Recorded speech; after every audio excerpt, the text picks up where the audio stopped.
Olá, meu nome é Flávio Ramos e esse é mais um episódio do podcast do Ecofrag. Hoje aqui comigo estão outros dois integrantes do Ecofrag, o Rogério Grassetto e o Vinícius Xavier, e vamos discutir sobre o texto Subsídios para a Reforma da Educação Superior.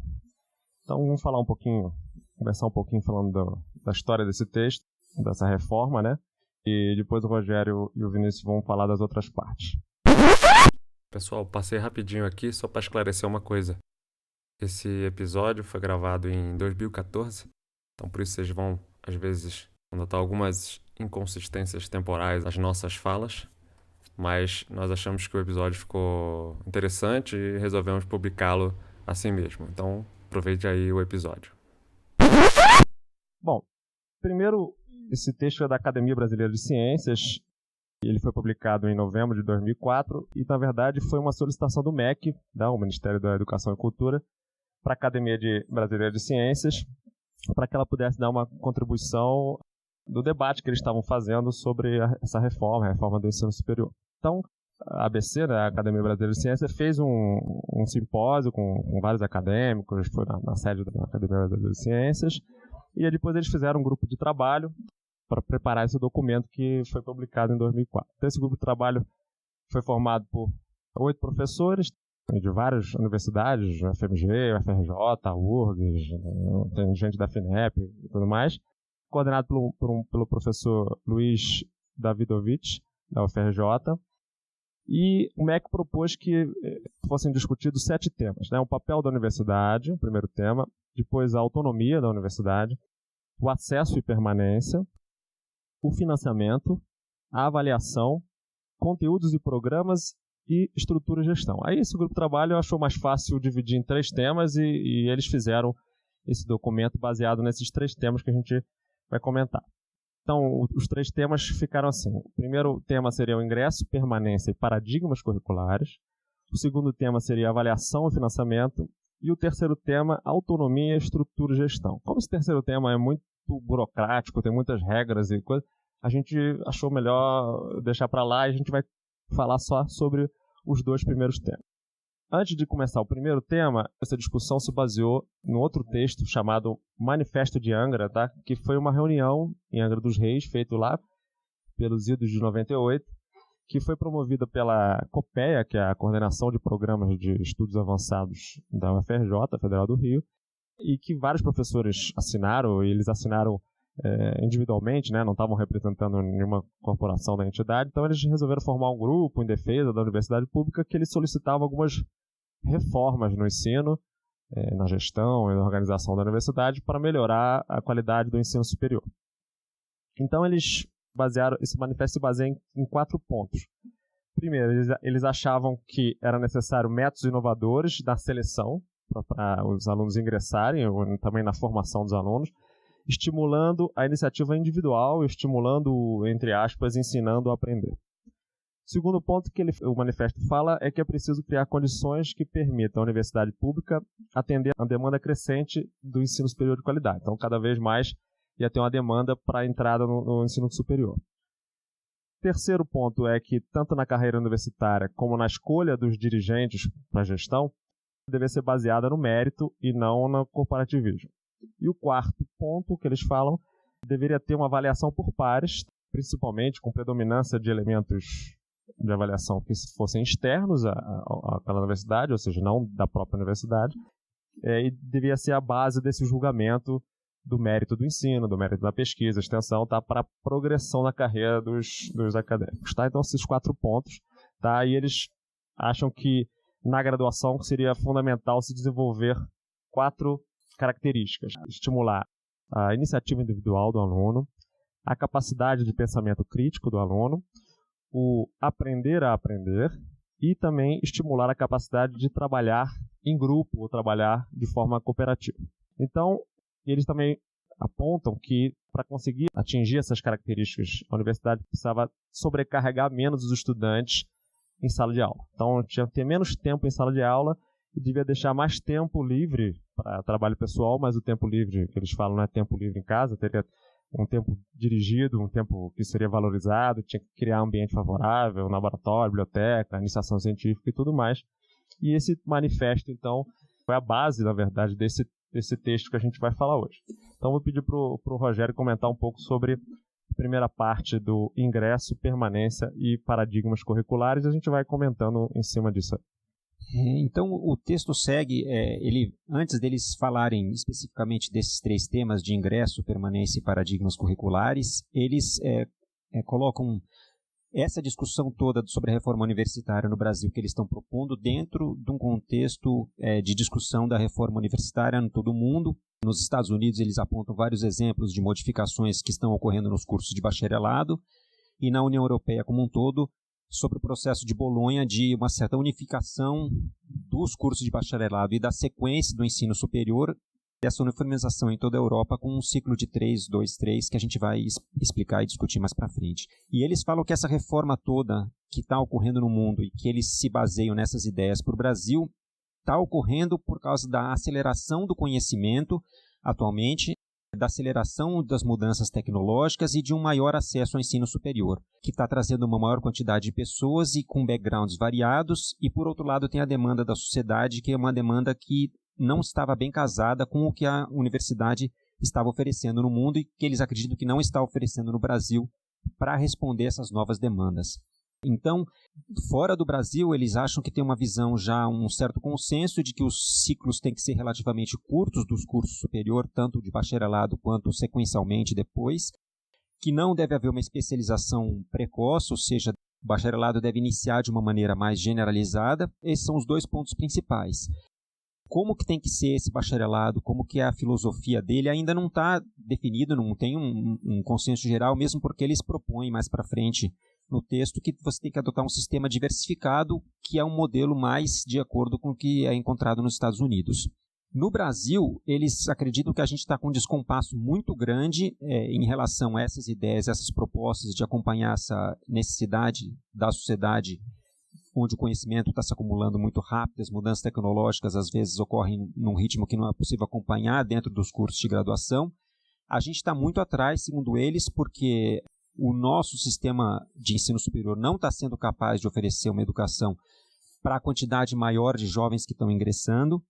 Os nossos cursos de bacharelado, segundo eles, são muito longos, de 4, chegando até a 6 anos, e muito especializados desde o começo.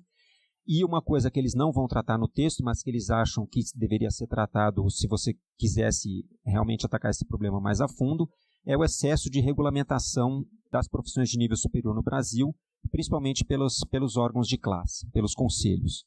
Então, atacando um primeiro problema, que é essa ideia de um ingresso maior de jovens, mas que a universidade não está atendendo muito bem essas demandas, eles acham que tem um problema sério no ingresso, que é o primeiro tema que eles tratam. Eles acreditam nesse manifesto, nesse documento, que o próprio processo de seleção dos estudantes para o ensino superior no Brasil está sendo feito de forma equivocada, e eles apontam 2 problemas. Um é que em alguns cursos muito competitivos, a gente pode apontar aí medicina, direito, as engenharias, onde tem uma competição extremamente grande, um número de candidatos por vaga elevado, acaba filtrando, deixando de fora uma grande quantidade de potenciais bons candidatos, e depois que eles ingressam, eles acham que há uma certa acomodação por parte desses estudantes, que aí já foram muito exigidos no processo de seleção e depois eles acabam se acomodando.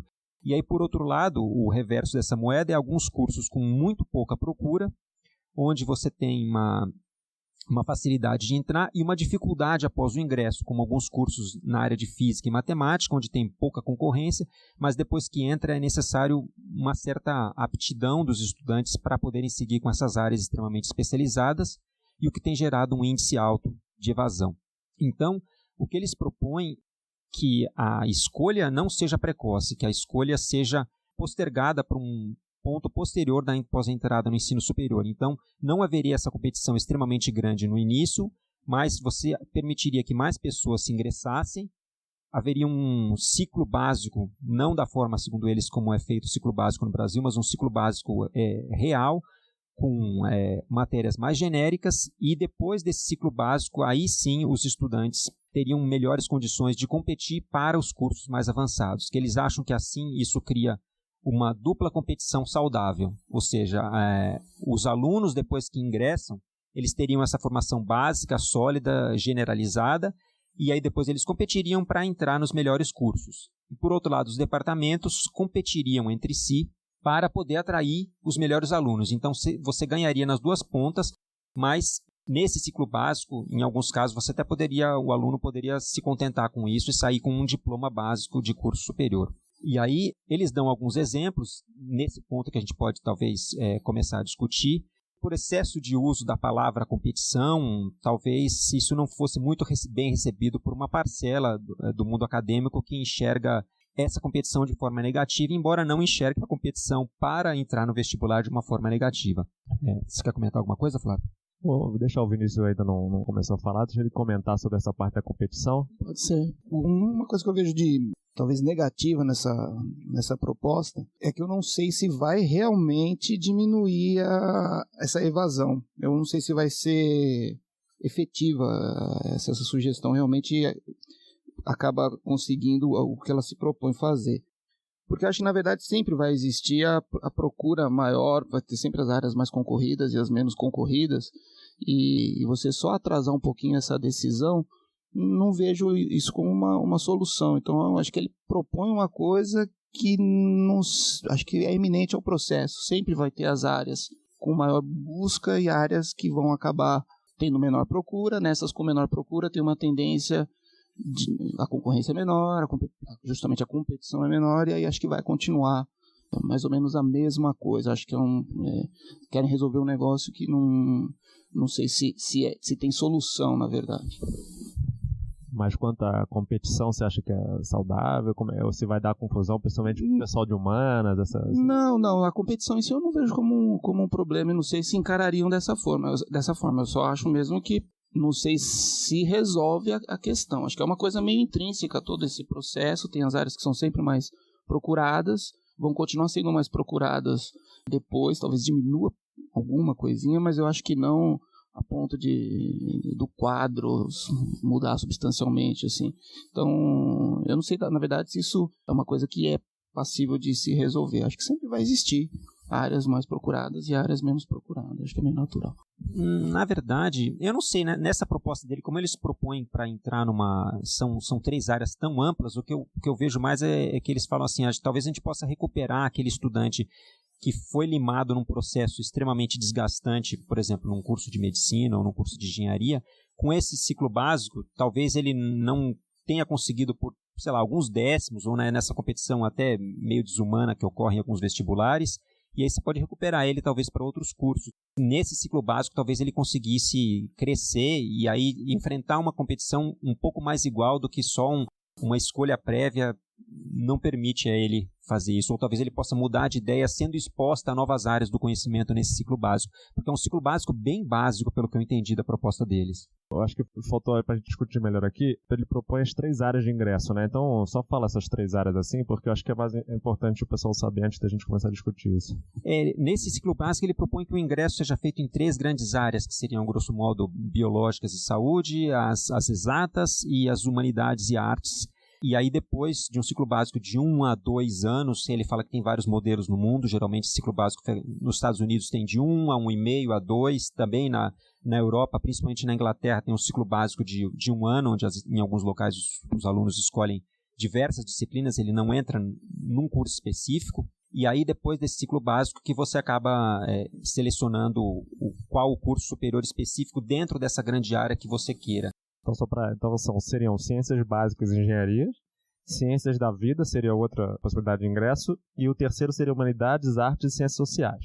Então eu até concordo com o Vinícius, eu acho que realmente essa evasão vai sempre ter.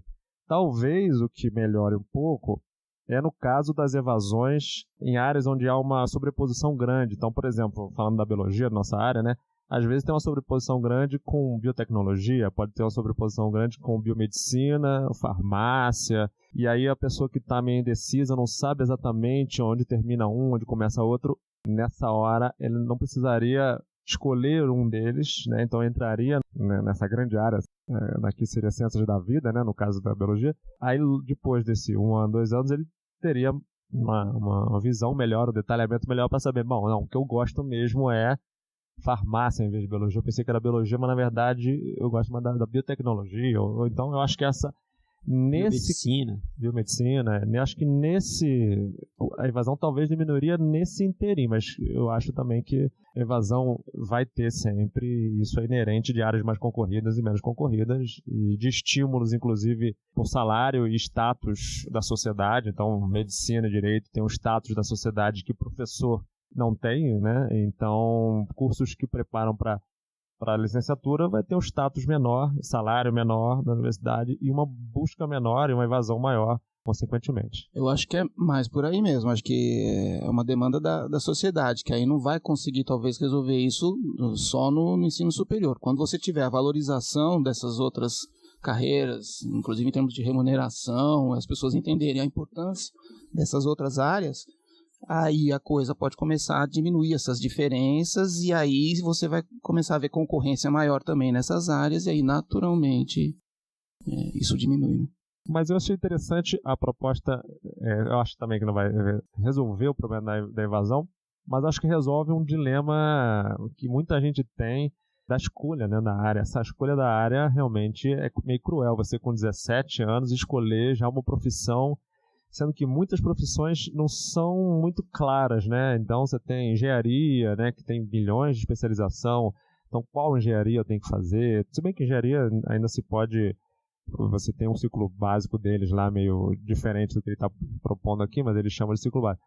Mas quanta gente não entrou num curso e não era aquilo e depois daquilo voltou? Na biologia mesmo a gente vê muitos alunos descobrindo que não era exatamente o que gostava. Então acho que por um lado não resolve o problema da evasão, mas por outro lado resolve esse problema do dilema de você só precisar escolher depois de conhecer realmente a área, de conhecer o que é o ensino superior, o que é pesquisa, o que é extensão, o que se faz, de qual tipo que você gosta. Eu vou dar um exemplo que também tem muita moda do jornal, né? Então, assim, na minha turma, quando eu entrei lá, né, não vou falar a data para não detonar a idade, mas quando eu entrei na graduação, a moda era genética. Então, 90% da minha turma queria fazer genética. Dentro da biologia, queria se especializar no conhecimento de genética. E depois, no final, na hora da especialização, esse número caiu, foi dividido nas outras áreas, né? O pessoal foi conhecendo, realmente não era exatamente o que eles queriam, então eu acho que essa divisão em cursos mais gerais, né, em áreas mais gerais, ciências da vida, ciências básicas, engenharia, pelo menos não resolve o problema da evasão, mas pelo menos esse dilema da escolha poderia melhorar. Eu acho que talvez eu não tenha sido assim tão claro. Eu também acho que não resolve, mas eu acho que minimiza bastante o problema, até para evitar essa escolha precoce, que a gente às vezes até pensa nos nossos cursos tradicionais, mas tem alguns cursos por aí que tem um grau de especialização, eles até chamam de ridículo, né? Assim, desde o começo o cara tem que escolher uma coisa muito específica, além desses genéricos, biologia, medicina, ciências sociais, tem alguns cursos por aí que a gente vê que já gerontologia, por exemplo, é um curso que me veio na cabeça aqui da USP-LET, o cara já, desde o começo ele já sabe que ele vai trabalhar com gerontologia, algo extremamente específico, e eles acham que no mundo essa especialização está indo na contramão do que está acontecendo, porque o estudante, quando finalizaria esse ciclo básico, ele sairia com um diploma, vamos por assim, que eles chamam, o nome que eles dão aqui é diploma de estudos superiores. E por ser uma formação básica, generalista, ele não necessitaria nem prosseguir. Então, assim, eu vejo que minha praia não é o estudo, eu não quero, eu não tenho um jeito para continuar estudando, ou sei lá, não é minha aptidão, mas eu sairia com um diploma genérico e o que eles acham é o seguinte, quanto mais genérica essa formação, mas ela sendo sólida em termos de uma formação básica sólida, depois uma pessoa com uma formação básica sólida pode rapidamente aprender alguma especificidade, alguma técnica, esse tipo de profissional, às vezes, que as empresas ou o mercado está buscando. Eu vou fazer aqui o papel de advogado do diabo de novo. Eu acho que aí eles chegam até um ponto de ser meio até contraditórios, Porque, na verdade, às vezes é bom que tenha alguns cursos específicos também, bem específicos, talvez desde o começo até. Se existir a demanda, acho que o problema é querer formatar um único jeitão só, ou de cursos só generalistas, ou esses cursos muito específicos, mas eu não vejo problema, em princípio, em ter, talvez, por exemplo, um curso de gerontologia. Se tem a demanda e tem os profissionais, as pessoas que querem seguir essa área. E voltando de novo à questão um pouco da evasão, o Flávio mesmo deu o exemplo da genética. Tudo bem, talvez a proposta ajude a diminuir a evasão. 17 anos, o cara ainda é muito imaturo, talvez, para tomar alguma decisão, e até porque não conheça a mesma estrutura do ensino superior, como o Flávio mencionou. Então, nesse sentido, a proposta é interessante. Mas a gente vê também que às vezes é uma questão social. Áreas que não eram moda, às vezes, lógico, tem sempre aquelas que classicamente são, né, sempre mais procuradas e tem já um status de muito tempo, essas devem manter. Mas áreas que não eram, de repente, passam a ser por causa do poder da mídia, por causa de uma divulgação. Eu acho que a universidade falha muito, e as carreiras, as profissões, os cursos falham muito nessa divulgação, nessa comunicação, em divulgar o que é exatamente aquilo. Se isso melhorasse, talvez não precisasse tanto jogar essa responsabilidade só na hora lá, o cara ingressar no nível superior. Ele chegaria, mesmo com 16, 17 anos, chegaria numa universidade, numa faculdade, com um conhecimento muito bom do que já seria aquilo. É que acho que isso não é feito. E aí o cara chega mesmo imaturo, achando que é uma coisa, e é mais fácil ele se decepcionar.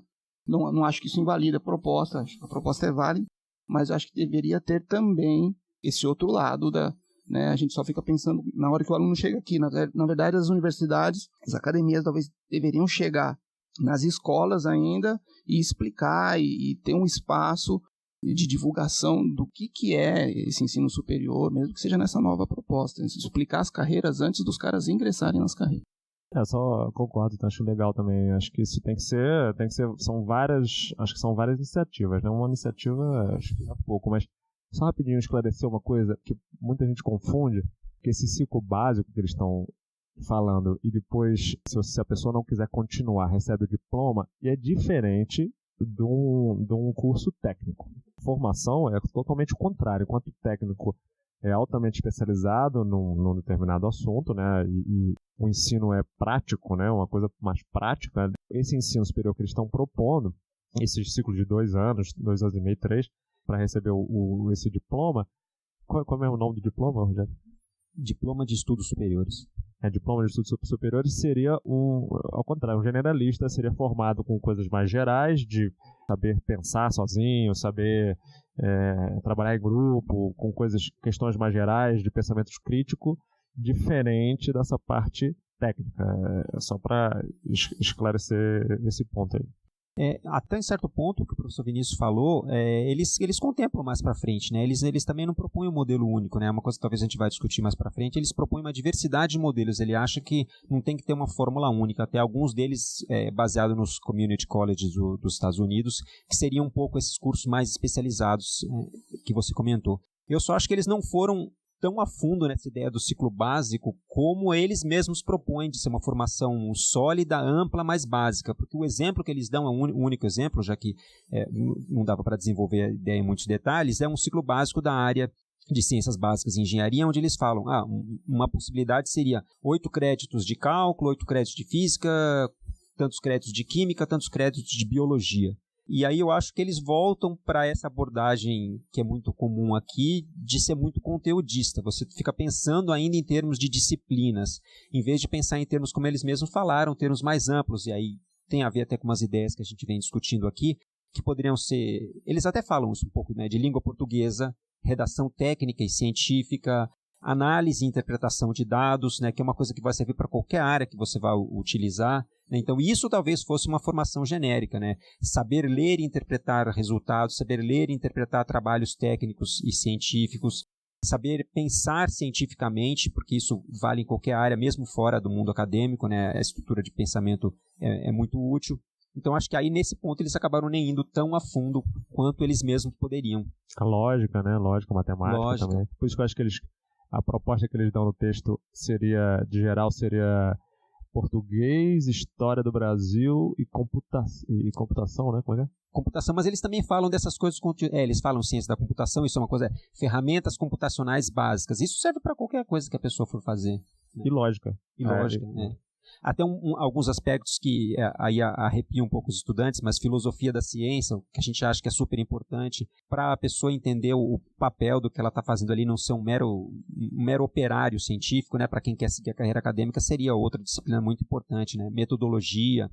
Então, essas matérias de formação mais ampla. Mas voltando aqui na história da competição, eu acho que é um ponto que pode gerar discussão bastante, porque se você exagerar demais, fica ruim, né? Então, assim, é desejável, acho que eles propõem, então, que quando os alunos ingressarem para essas áreas mais gerais, né, ciências da vida, básicas, engenharia, tudo, eles aí fariam disciplinas que são obrigatórias e eletivas, né?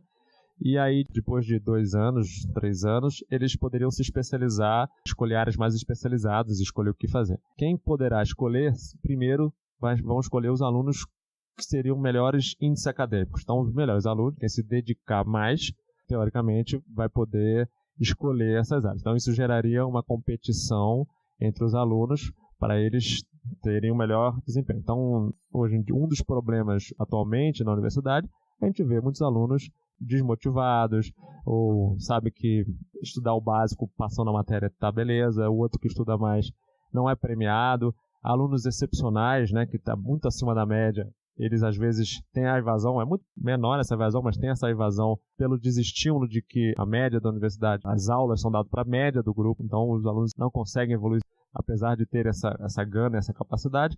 Então, a ideia, segundo eles, seria premiar isso. Agora, também pode gerar um certo exagero. Então, essa competição acirrada pode, em vez de... Uma das coisas que ele fala lá que essa proposta pode melhorar trabalhar em grupo, cooperação pode gerar o contrário, que a competição é muito individualista. Então, dependendo do grau de competição, os alunos não vão ajudar uns aos outros, né? Como lidar com isso, o texto não fala, mas é um desafio que depois eu acho que cada universidade vai ter que aprender a fazer isso. Essa competição pode gerar complicações, né? E a competição, por um lado. Fala aí, Rogério. Até um exemplo disso realmente precisaria ser bem trabalhado, é que alguns colegas que fizeram um doutorado nos Estados Unidos relatam que, por ser um ambiente extremamente competitivo, é uma sociedade altamente competitiva, baseada na competição, gera ambientes muito instáveis no laboratório, com competição interna, as pessoas não querendo compartilhar dados, não querendo trabalhar cooperativamente, que é a essência da ciência moderna. Então, gera até um ambiente de mal-estar pessoal, muitas rixas internas. Então, isso realmente pode acontecer, ainda mais quanto mais imaturos forem as pessoas. E a proposta também deles do outro lado é que é a competição entre departamentos. Então, uma coisa que ele fala que a gente vê isso acontecendo, né? Os melhores professores, eles vão dar aula na pós-graduação e abandonam a graduação. E aí a proposta deles seria ao contrário. Teoricamente, como vai ter uma disputa entre os departamentos, para os melhores alunos escolherem aquele departamento, o departamento tem que fazer uma propaganda, vamos dizer assim, entre aspas, para dizer que é bom, que tem bons professores, e para o aluno, ó, me escolhe. Bons alunos, me escolham. Então geraria uma competição que seria, os melhores alunos iriam para os melhores departamentos, os melhores cursos, vamos dizer assim, então os melhores professores iriam para a graduação, para dar mais ênfase. Também é outro problema, que até certo nível pode gerar uma coisa boa, mas a chance de gerar uma competição de departamentos e não gerar a tão falada interdisciplinaridade, que é o desejo, inclusive, base desse manifesto de Angra e desse texto aqui, várias especializações trabalhando junto para um prol comum, uma meta comum, isso pode ir para o água abaixo. Então, esse problema da competição, por um lado, é bom ter um nível básico de competição, mas, por outro, tem uma chance grande de dar confusão.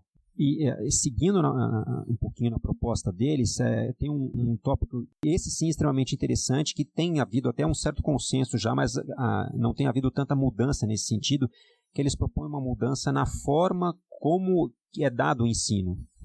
Que eles acham que atualmente o ensino tem uma carga horária muito alta para os professores, é muito baseado em sala de aula, e as aulas no Brasil são predominantemente expositivas.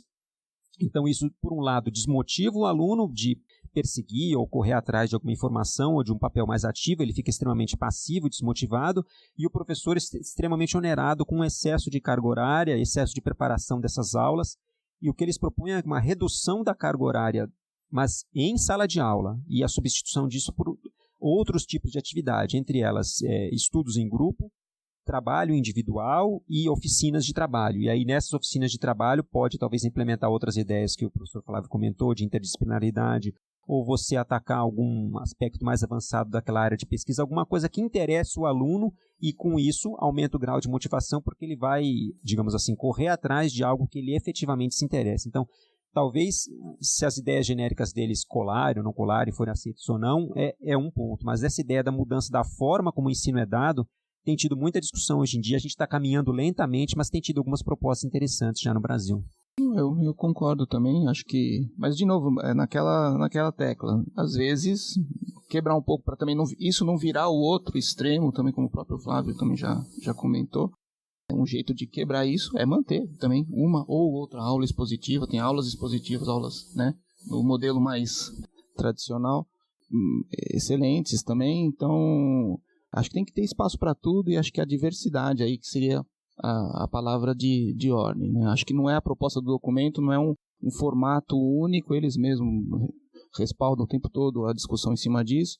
Acho que tem que ter espaço para mais diversidade. Eu acho que o mais interessante dessa proposta é que, com essa diversidade, né, que a gente está falando, o aluno tem a possibilidade, né, de fazer uma coisa que nós, professores, acabamos fazendo por eles, né, e a gente acaba aprendendo mais, né. Então a gente fala assim, pô, quer aprender alguma coisa? Vai dar aula daquilo, né, porque acaba se aprendendo para poder dar essa aula. Por quê? Porque, como o Rogério comentou, a aula expositiva é o que predomina aqui no Brasil. O que o professor faz? O professor vai no assunto, faz uma revisão naquele assunto, ele vê as coisas mais, o histórico daquele assunto, desde as primeiras pesquisas até as pesquisas mais atuais, pensa sobre aquilo, digere, vê as coisas mais importantes, ou seja, faz uma seleção daquele conhecimento para os pontos mais importantes, dali vê, pensa e reflete daquele conteúdo, como eu vou passar aquele conteúdo para que aquele conteúdo seja mais didaticamente, como que eu vou fazer a didática para aquele conteúdo ter um aprendizado melhor, uma absorção melhor, e com isso, esse processo que a gente está fazendo para dar aula, é que faz com que a gente revise, filtre, organize o conhecimento e faz com que a gente aprenda. Nessa proposta do texto, esse papel estaria para o aluno, né? Não vai acabar não dando aula, mas esse papel da filtragem, da seleção das coisas mais importantes, da organização do conhecimento, da revisão científica também do conhecimento, é que é muito melhor para o aluno do que receber o troço mastigado, pronto. A gente dando aula expositiva, é difícil ele entender como eles chegaram nesse conhecimento, o que eles fizeram para buscar esse conhecimento. Então, nesses trabalhos individuais, também isso fica mais claro. E mais reforçando o que o Vinícius falou. Também não vai acabar com a aula expositiva. Não é para arranjar culpado que a aula expositiva está assim, então vamos matar essa aula expositiva. Não, é a diversidade mesmo. Só que aí, Flávio, é fundamental isso que foi, talvez aí o início da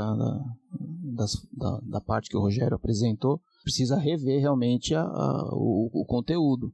Não pode querer, com essa abordagem, manter a quantidade de conteúdo que tradicionalmente é passado, que leva muito mais tempo, né? Se o professor já demora um tempão para preparar, né, para fazer uma aula de 1 hora, eu não sei quantas horas que a gente gasta mais, o aluno vai ter esse mesmo problema, talvez até com um pouco mais de dificuldade. Então, é fundamental que se revejam esses conteúdos. Não pode querer cumprir uma ementa extensa com uma visão desse tipo, né? Até porque a proposta deles é dar um cunho um pouco mais geral e menos específico, né? Então, exato, isso acaba sendo revisto mesmo, né? Que é um ponto que permeia quase todo o texto, que é você evitar essa especialização precoce. Eles não falam nas disciplinas, eles falam do curso, mas acho que vale para as disciplinas também. A gente querer, hoje em dia, quando a gente monta as ementas, e isso vem desde lá do MEC também, o MEC pediu esse documento, mas você precisaria de uma grande reforma conceitual das pessoas dentro do MEC. Eles exigem um nível conteudístico assim excessivamente alto. E quando a gente monta nossas ementas, a gente pensa realmente numa carga de conteúdo muito alta e não tanto em formar os alunos bem para compreender os fundamentos daquela disciplina ou como interpretar dados naquela disciplina, esse tipo de coisa. Acho que isso está meio por trás do documento também, com essa generalização que eles propõem, né? Você acha que tem mais algum ponto para falar nesse tema de seleção? Tem mais alguma coisa importante aí? Não, tem alguns pontos muito específicos que pelo tempo a gente pode pular, e eles finalizam esse tópico falando de que o país precisa de mais de um tipo de instituição pública de ensino superior. Eles são muito defensores, aliás, das instituições públicas. Falam que é um erro, que a gente acha que tem muitas pessoas que acham que os Estados Unidos não tem tantas instituições públicas. Eles falam que isso é errado. Na verdade, as melhores e as maiores têm muito financiamento público, então eles defendem muito a instituição pública. Mas... Ele dá até um número, desculpa interromper, ele dá um número importante, que é 80% de financiamento das universidades, inclusive Harvard e Yale, que são particulares, vem do dinheiro público, né? E o que eles acham é que no Brasil, toda vez que se cria uma universidade, tem que se criar uma universidade do mesmo modelo, uma universidade grande, que abranja todas as áreas do ensino, e eles dão exemplo assim, de alguns institutos agrícolas ou que tinham um caráter mais técnico, que viraram universidade, e a partir desse ponto elas querem ter todos os cursos de todas as áreas, humanidades, exatas, biológicas, saúde, e eles acham que precisa ter uma diversidade. Em cada região do país ou cada estado precisa ter uma ou mais dessas grandes universidades, mesmo onde se forma um conhecimento universal, né, do nome universidade, e outras áreas que têm, por exemplo, essa ideia dos community colleges, que são cursos parecidos com os nossos cursos de tecnólogos, cursos mais especializados, e eles dão ainda alguns outros modelos, mas eles sugerem isso, que é uma ideia interessante, eu acho, assim, você tem uma diversidade de tipos atendendo as demandas das diferentes regiões. Mas acho que as ideias básicas desse texto a gente meio que já discutiu bastante por aqui. Vamos só retomar então a ideia básica. O que a gente poderia dizer que seria a ideia básica de que é ingresso, permanência e paradigmas curriculares? Então, se a gente fosse resumir assim, a ideia básica é que eles acham que o aluno não deve ingressar numa carreira específica, mas ele deve ingressar num curso básico e aí adiar um pouco essa competição que ocorre no momento do vestibular para o encerramento desse ciclo básico. Esse ciclo básico seria dividido em 3 grandes áreas: ciências da vida, ciências básicas e engenharia, humanidades, artes e ciências sociais. As disciplinas nesses ciclos básicos seriam disciplinas amplas, de formação básica e sólida. A pessoa poderia até ter um diploma de ensino superior ao concluir esse ciclo básico, e quando ela passasse por um ciclo profissionalizante, aí sim haveria competição entre os alunos, e eles também defendem entre os departamentos para atrair aqueles melhores alunos.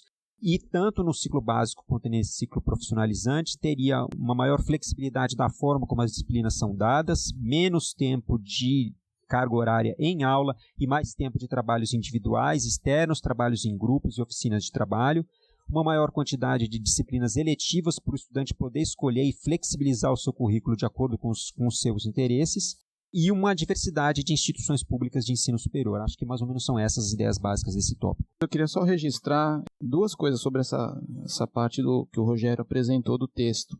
Uma que, embora o documento fosse para ensino superior aqui, né, foram diretrizes e ideias voltados para o ensino superior, eles reforçam a importância do fundamental e médio, e acho que não adianta a gente ficar reformando e trazendo propostas só para ensino superior, se não melhorar o ensino fundamental e médio, e mesmo o documento sendo para ensino superior, eles citam a importância dos outros setores da educação.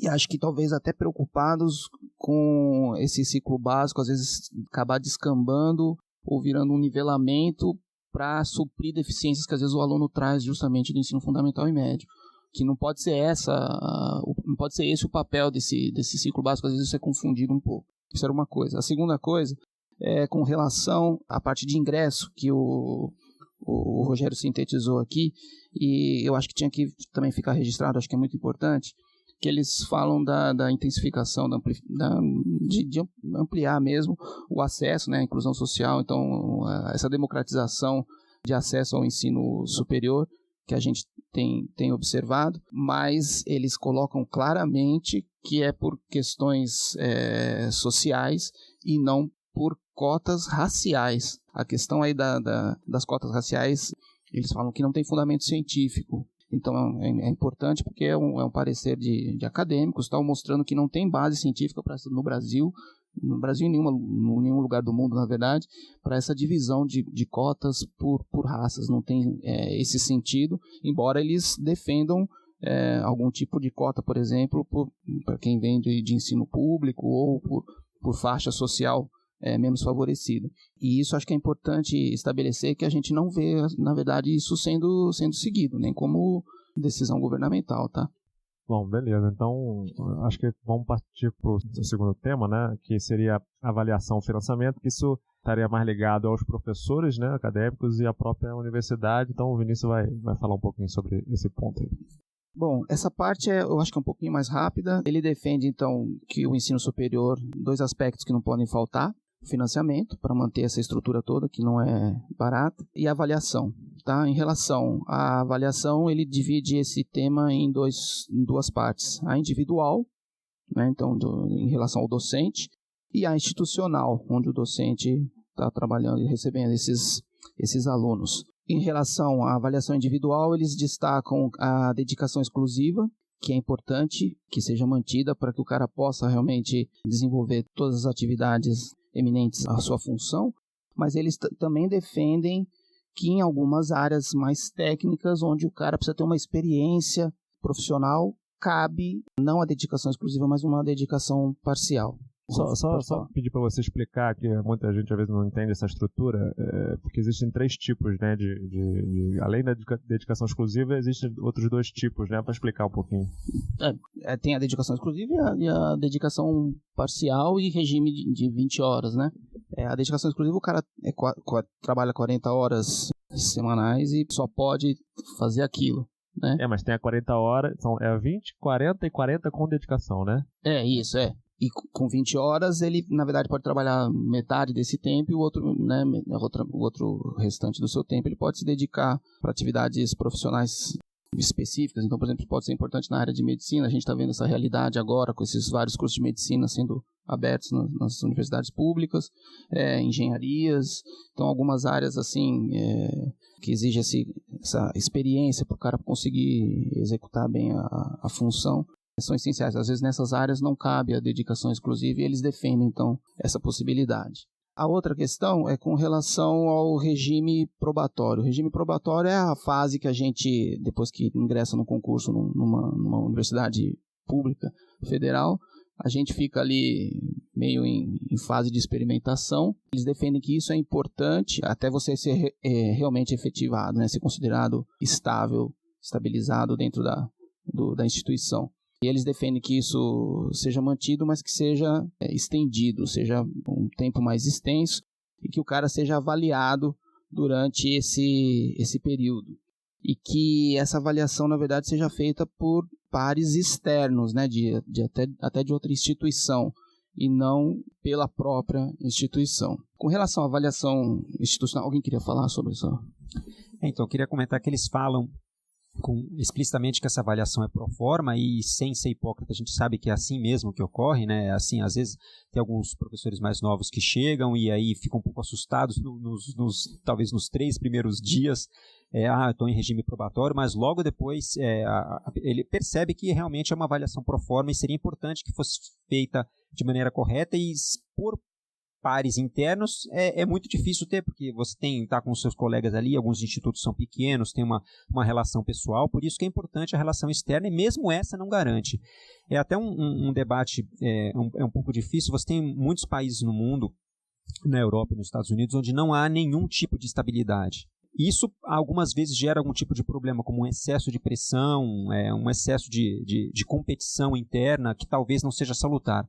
Mas também a forma como está hoje em dia, onde não há nenhuma cobrança, nem que seja não só para efetivação, mas também para progressão na carreira, que talvez é algo que eles comentam, também a progressão hoje em dia é pro forma. Eu não conheço nenhum caso de algum docente que não tenha progredido na carreira. Ou seja, a gente brinca aqui que um cone, dando aula, ele consegue progredir ao longo da carreira. E isso realmente está errado. Na verdade até conheço, mas são raros as universidades que têm um programa crítico e bem exigente. Inclusive conheço até casos de que o professor voltou de nível. É a mesma coisa se a gente perguntar, você conhece alguém que foi reprovado na tese de doutorado ou na defesa de mestrado? Você vai conhecer 1, 2, e também é outro papo para outro podcast, mas nível de exigência na defesa, tudo bem. Eu acho que talvez as próprias universidades deviam ter, para fazer essa exigência, né, que eu acho justa, que tem que ter essa exigência do probatório e também da dedicação exclusiva para se manter isso, precisa ter tipo um programa a longo prazo, né? Então, assim, para você daqui a 5 anos passar para a estabilidade, é preciso ter feito isso, ou seja, dar uma direção para o professor e cada universidade vai ter vai ser decidido isso, ou não sei se vai ser uma coisa única, federal, não sei, mas também é importante esse direcionamento da própria universidade, que muitas vezes a gente vê que não tem um direcionamento. Faz aí o que você acha que deve fazer e beleza. Então acho que isso é importante, direcionamento. Não que todo mundo tem que fazer todas as coisas, mas, sei lá, é aula, e também é difícil porque não dá para fazer um número, né? Vai dar tantos números de aula, tantos, sei lá, artigos científicos, tantos projetos de extensão. É difícil, mas um direcionamento acho que deveria ter. Mas, aí talvez conhecendo um pouco da nossa realidade, é uma proposta interessante, mas também, não sendo hipócrita, nosso meio é excessivamente corporativo, né? A gente conhece alguns casos que quando tentou se falar de um maior rigor na avaliação interna ou na progressão, que não houve unanimidade contra. Então, mesmo muitas pessoas defendem a melhoria no ensino superior, um maior rigor e tal, mas na hora do vamos ver, porque aí vai envolver, a progressão envolve uma melhoria, um incremento de salário, aí as pessoas fecham contra a proposta. Então, acho que esse é o ponto mais difícil dessa proposta toda de ser aprovado. Acho que do mesmo jeito que tem um aluno que reclama da qualidade do ensino, mas quando o professor não dá aula, comemora, é uma situação que não deveria existir, mas que a gente sabe que acontece o tempo todo. Mesma coisa o professor também que defende que melhora a educação, mas a primeira coisa que faz é, se pudesse encostar e aumentar os salários fazendo o mínimo possível, muitos acabam entrando nessa via, né? Só um comentário, não só professor, mas técnicos, né, que tem outro problema. Todos os níveis, né, infelizmente. Ainda dentro, então, do tópico de avaliação, voltando aqui, além da avaliação individual, né, a avaliação de cada docente, tem a avaliação institucional também, e aí eles defendem o ENAD, né, que era o antigo Provão, pelo Sistema Nacional de Avaliação de Ensino Superior, o SINAIS, que foi criado já em 2003, esse documento é de 2004, só que eles defendem que isso seja efetivado realmente, assim, todo ano, e o que a gente tem visto é que fica uma coisa assim mais por amostragem, e parece que não está tão intenso como foi na proposta inicial, e eles consideram essa ferramenta de avaliação muito importante para a gente acompanhar se as instituições estão cumprindo o seu papel, né? Eles também defendem que dentro desse sistema dos sinais se crie o chamado CONAS, que seria a Comissão Nacional de Avaliação da Educação Superior, com grupos específicos, comissões de avaliação dos cursos de graduação por grupos específicos. Esse CONAS seria um equivalente à CAPES, que cuida da pós-graduação, para cuidar especificamente da graduação. Vocês querem fazer algum comentário sobre essa parte? Só que eu não sei se chama CONAS ou não, a gente sabe que quando tem as avaliações, mas é só realmente no reconhecimento do curso, depois não vem mais avaliadores externos, vem avaliadores externos, mas que a gente reparou quando ocorreu em alguns processos internos aqui, que também é muito variável, nem sempre são o que eles indicam profissionais de alto nível, são sempre externos, mas às vezes a gente chegou a deparar com alguns profissionais que não estavam capacitados para aquela função, um problema que a gente enfrentou no nosso curso. Então, esse instrumento, embora a ideia seja excelente, ela já esteja implementada, ainda tem alguns probleminhas na forma como ela é implementada. Não só isso, né? Eu acho que também você deixar a avaliação de um curso para duas pessoas, duas opiniões, né? Por mais que sejam capacitados, é complicado. Eu acho que, tudo bem, tem um problema logístico, tem um problema de estrutura, mas quanto mais opiniões divergentes, eu acho que isso você sai uma média um pouco melhor. Mas é complicado, sei que é complicado logisticamente fazer isso.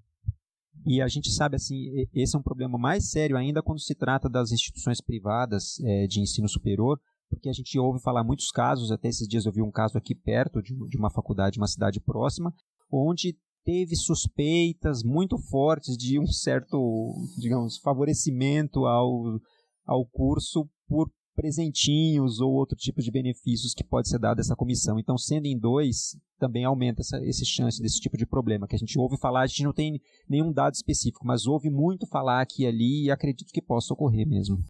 No final, minhas palavras finais aqui vai ser um pouquinho nesse sentido aí, da gente saber separar o que é proposta e depois o que é gestão dessa proposta ou como ela é efetivada. E acho que, já meio caminhando aqui para o final, o outro tópico seria o financiamento das instituições de ensino superior, que isso seja mantido, defendem esse ponto de vista, e que defendem a criação do Fundo Nacional de Desenvolvimento do Ensino Superior, que vai proporcionar esses recursos para efetivar, inclusive, essa proposta e manter o que já existe. Defendem também a manutenção daquelas agências de fomento, CNPq, CAPES, FINEP e todas as FAPES, as Fundações de Amparo à Pesquisa Estaduais, que é um sistema que deve ser mantido para o financiamento da pesquisa desenvolvida nessas instituições federais públicas. Bom, não só federais, né, em qualquer nível. Eu acho que basicamente era isso. Vocês têm mais alguma colocação? Não, acho que só dar um dado interessante. Posso estar errando certinho os números, mas parece que 85% das vagas, né, mais ou menos esse número, vem de faculdades particulares. Então muita gente fala, o ensino do Brasil é público, o ensino superior não é público, né? O ensino superior tem uma base particular muito forte. 85% das vagas são de faculdades privadas, né? Tudo bem que muitas dessas vagas, assim como nos Estados Unidos, são financiadas pelo setor público, com bolsa e com estruturas, tudo, financiamento, mas isso é importante. Então, assim, uma coisa que eu levantei que são mais ou menos 60 e poucas universidades federais no Brasil, né? E eu vi que essa proposta, esse texto foi feito em 2004, então 10 anos atrás. Então, de lá para cá, né, e não foi feito assim, foi legal que foi uma proposta do MEC, né? Então eles estavam na época já abertos a essa ideia, uma proposta pelo MEC de discussão pela Academia Brasileira de Ciências. Então, facilitou algumas coisas. Então, por exemplo, de lá para cá parece que mais de 20, né, dessas 60 e poucas, quase 70 universidades do Brasil, federais, já estão começando a fazer experiências nesse sentido do curso. Então, a gente pode falar da Federal da Bahia, a Federal da ABC, Federal Rural do Semiárido, próprio Unifal aqui da gente, já tem uma experiência, o FRJ, do Rio de Janeiro, do Rio Grande do Norte, e Brasília, e várias outras coisas, né? Então estão fazendo tentativas e experiências baseadas nessa coisa, cada uma com uma peculiaridade, uma particularidade, tá? Então existe já bacharelado em engenharias, que é o mais comum com essa estrutura, que não é exatamente essa estrutura, mas já com uma experiência de uma coisa mais comum, né? Alguns pontos desse texto. Tem já outras universidades já abrindo essas áreas de artes, humanidades, saúde, ciências e tecnologias, então você já escolhe coisas mais gerais, outras que têm aberto cursos menos gerais, mas também não tão específicos, como ciência da matemática da Terra, né? Então uma coisa geral, em vez de você fazer física, química, biologia, você iria para ciências de matemática da Terra, ou ciências da vida, ou computação e tecnologia. Então existem algumas experiências que eu acho que é o caminho mesmo, né? Você vai ter experiência, vai adaptar algumas coisas para a nossa realidade, para realidades regionais, e vai ver. Tem alguns problemas inerentes também, que a gente sabe que a desculpa de juntar cursos básicos, então essa proposta é mais legal, então tá bom. É um professor, junta todas as engenharias, ele vai dar aula para 200 pessoas. Não fala nada de um professor atender todo o curso, não é isso? É até pior. Na verdade, isso é ruim em qualquer sistema. Seja o sistema de bacharelado básico, seja sistema específico. Um professor dá uma disciplina para um monte de aluno, e ainda mais se for expositivo, isso é um problema geral. Vocês querem comentar alguma coisa antes de eu falar as considerações finais? Eu já vou falar assim que eu achei boa, na ideia geral, com muitos probleminhas que é preciso prestar atenção, mas eu acho difícil essa implantação. Isso vai levar assim, cerca de 20, 30 ou mais anos, se é que isso vai ser implementado aqui no Brasil por alguns motivos. Um dos motivos é a demora mesmo que essa experiência é feita.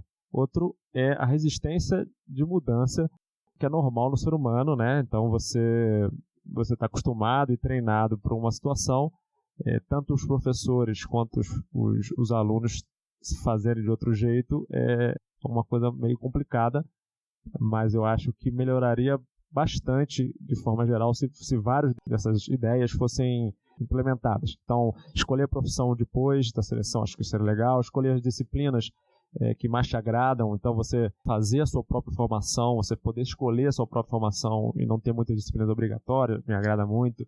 Ter uma formação mais interdisciplinar, focar na resolução de problemas, características gerais das profissões seriam interessantes, tá? Como ética, né? Desejo experimentar algumas coisas que o Rogério comentou. Ter um certo nível de competição, ou pelo menos premiar os alunos, premiar os departamentos mais esforçados, mas tem aquele problema que a gente comentou. E as aulas, né, aquela coisa das aulas com menos tempo e acaba gerando um pouco mais, eu acho que gera um pouco mais de qualidade no aprendizado final desse jeito que eles estão propondo. E os pontos negativos seriam esse problema da competição, né, que tem que gerar, o problema logístico de fazer isso tudo. E uma coisa que eles não abordam, ou até abordam assim bem rápido, que eu acho que uma coisa que faltou, é a gestão da universidade. Acho que a gestão da universidade é muito problemática porque são os professores que fazem essa gestão e eles não são treinados muitas vezes para fazer essa gestão. Eu, no meu entender, acho que a gestão deveria ser feita por gestores e os professores seriam mais os conselheiros ou quem tomaria as decisões e os gestores fariam as partes mais práticas. Mas eu acho que seriam os pontos positivos e negativos da proposta, mas de modo geral acho que é interessante. Então, já que o Flávio deixou o gancho aí da gestão, eu também vou fazer meus apontamentos finais aqui, só destacando duas notícias que saíram no jornal recente aí, final de maio.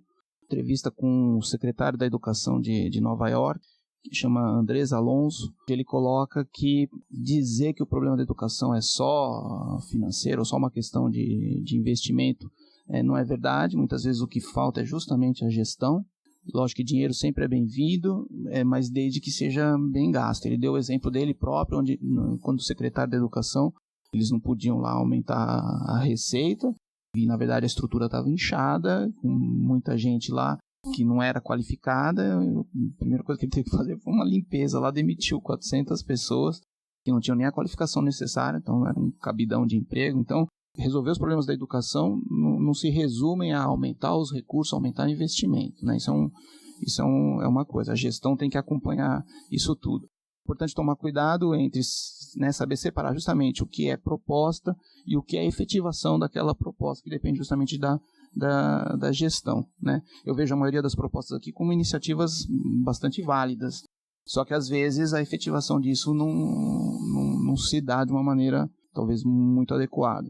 Por exemplo, o Enem eu acho que é uma iniciativa que é importante, mas a gente viu que já aconteceram alguns problemas, então precisa melhorar esse mecanismo. Mas eu acho que a iniciativa é válida, não pode confundir e criticar a proposta, porque às vezes ela foi mal efetuada em algumas circunstâncias. A outra matéria é justamente o contraponto a essa afirmação desse próprio secretário, né, que acabou de ser aprovado agora na Câmara dos Deputados, o aumento do percentual para a educação, né, do percentual do PIB, que tem que chegar a 20% até 2020.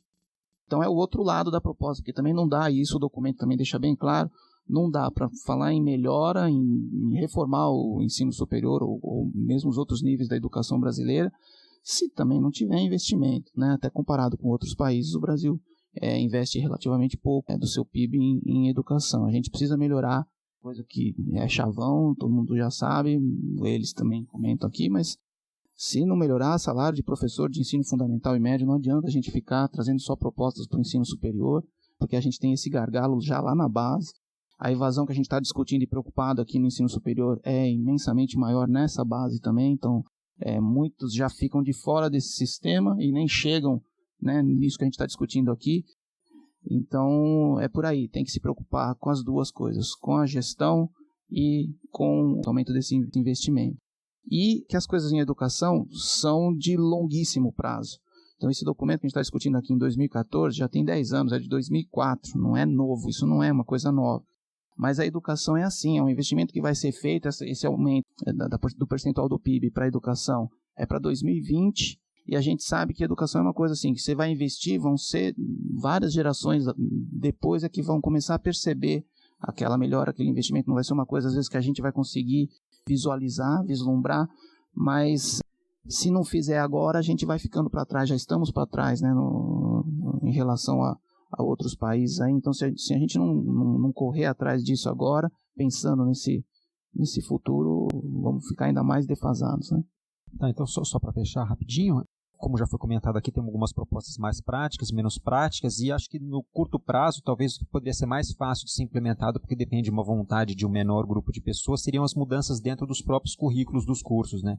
Essa ideia de você aumentar a quantidade de horas aos alunos, oficinas de trabalho, reduzir o tempo de aulas expositivas ou em sala de aula, mas que essas atividades sejam orientadas, né? Isso não reduz o trabalho do professor, reduz esse trabalho excessivo que o professor Flávio comentou, de trazer tudo mastigado. Então, a gente passa a ter um papel mais de orientação do que só de exposição do conhecimento. Então, talvez essa flexibilização dentro seja o aspecto inicial, que é alguma coisa que talvez a gente pode trazer para um outro podcast aqui, talvez para o curso de Biologia. Teve vários assuntos aqui que ficaram meio no ar, que talvez o professor Flávio traga em outros podcasts no futuro aí, para o pessoal acompanhar. Não, beleza.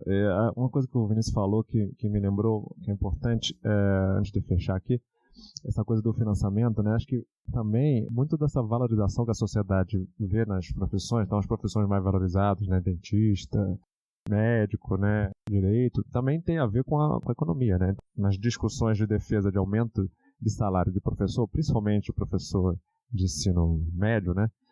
Muita gente fala, o salário não vai fazer ele melhorar. Não, vou dar mais dinheiro para um professor ruim não vai fazer ele melhorar. Até isso tem razão, mas não é essa a proposta. A proposta é que, com salários melhores, profissionais melhores queiram entrar nessa profissão. Então, a valoração, né, no sentido também de valor, né, monetário, vem por aí também. Então, na Finlândia, que é um dos países que tem os melhores índices na educação básica, a entrada para a carreira de professor é tão concorrida do que médico. Então, ou seja, os melhores alunos é que vão entrar para ser professor de ensino médio, ensino básico. Então, a valoração econômica também gera uma valoração social que gera, então, um círculo positivo aí, né? Que gera uma demanda de profissionais melhores para essa área. Então, é nesse sentido que essa discussão do melhor financiamento, isso tem a ver com o que o Vinícius estava falando aí. Então, eu acho que a gente deve ter deixado várias coisas aqui no ar, ou pode ter falado alguma coisa que alguém não concorda. Quem tiver algum comentário, pode mandar para o nosso e-mail, né, ecofragunifal@gmail.com. Quem quiser ler esse texto é público, ele está na internet. Se você botar subsídios para a reforma da educação superior, ele vai estar acessível, mas ele vai estar no link no post. Quem quiser clicar aqui no post e já vai pegar o PDF. É isso aí, tá? Então, até o próximo podcast, a gente encerra esse aqui. Valeu.